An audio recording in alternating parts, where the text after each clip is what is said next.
in the United States, we have always prided ourselves on our freedom of religion.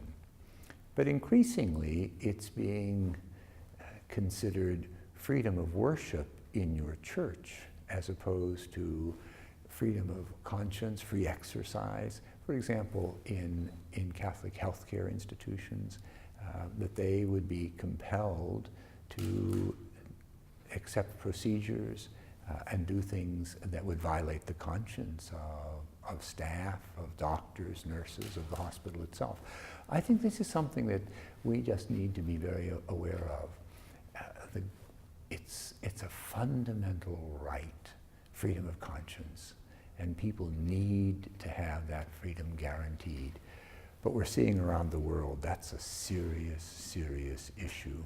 It's being challenged, it's being diminished.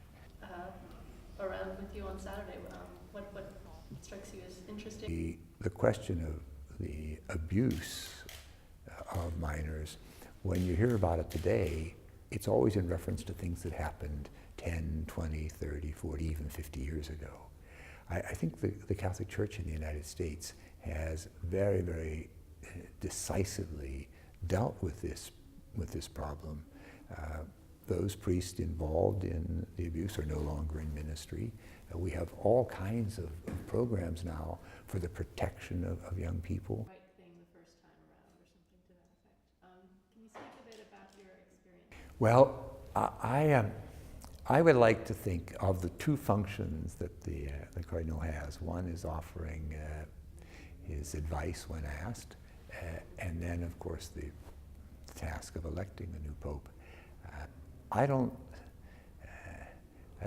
reflect on that second one